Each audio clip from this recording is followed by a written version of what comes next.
Noswaith dda.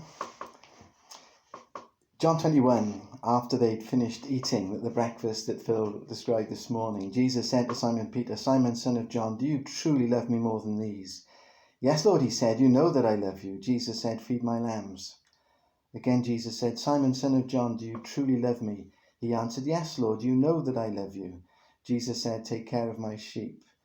The third time he said to him, "Simon, son of John, do you love me?" Peter was hurt because Jesus asked him the third time, "Do you love me?" He said, "Lord, you know all things. You know that I love you." Jesus said, "Feed my sheep." It's a very important conversation. This is when Peter is reinstated. He, a few weeks before, has denied knowing the Lord Jesus 3 times, and now this is when Jesus puts things right. He gives Peter new responsibility and a lovely demonstration of his grace and mercy. He indicates that he's not finished with Peter just yet, and it's a beautiful story of second chance. I'm intrigued by what the conversation contained and also what it didn't contain. There was no hint of the Lord saying, "Peter, what were you thinking? How could you possibly deny me?" No, there's no recrimination. But at the same time, there's no theological discussion. There's no detail given about the crucifixion and how that might link with atonement. There's no details on the resurrection or the second coming or great deep theological issues at all. He just says this. He says, "Do you love me? Do you love me?" And I love the simplicity of that. Nothing's changed, of course, in 2,000 years. That's still the key question everybody has to confront. Do you love me? When it all boils down, that is what's left. What do you make of Jesus Christ? Do you love me? He says. It reminds me of 1 Corinthians 13, the idea that Paul says you can do wonderful, great things, you can speak with the voice of angels, but if you have not love, you're a clanging cymbal.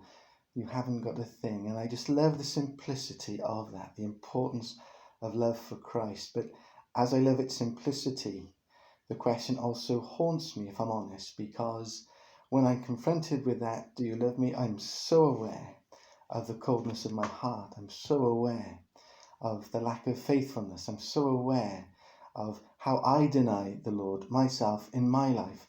And I am so aware of how short I fall of giving a decent answer to that question. But take heart. Teresa of Avila, she was a saint, and she said this. She says, "Oh God, I don't love you. I don't even want to love you," she said, "but I want to love you." It's as if she's aware of a low starting point, and she's asking God help in moving towards loving him as she wants to. And C.S. Lewis says this: don't waste time wondering and trying to work out whether you love God. Just do what someone would do if they did love him. And I think this evening the Lord Jesus is saying to us, "Do you love me?" And just as he said to Peter, "Feed my sheep, take care of my flock," he's saying to us, "Do you love me? Pray my prayers. Pray my prayers. The prayers that need to be prayed in order for my purposes to be fulfilled. Pray my prayers against this virus. Pray my prayers for NHS workers.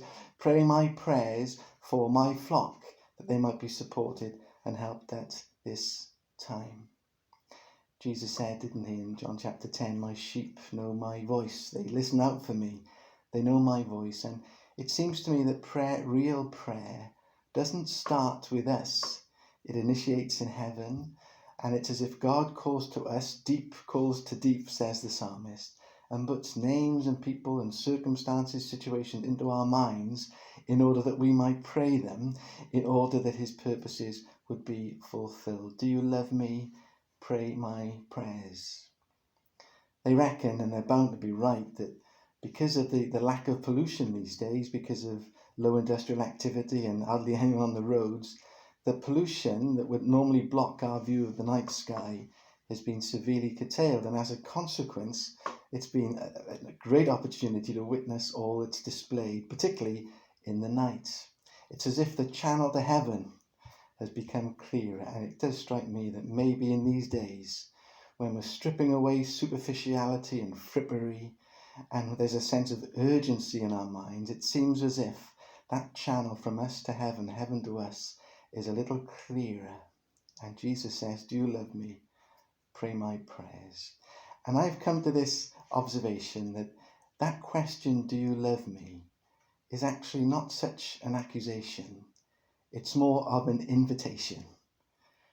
Do you love me, in brackets, because I first loved you and want you to be part of something bigger. Help us, Lord, in our prayer time now. Amen.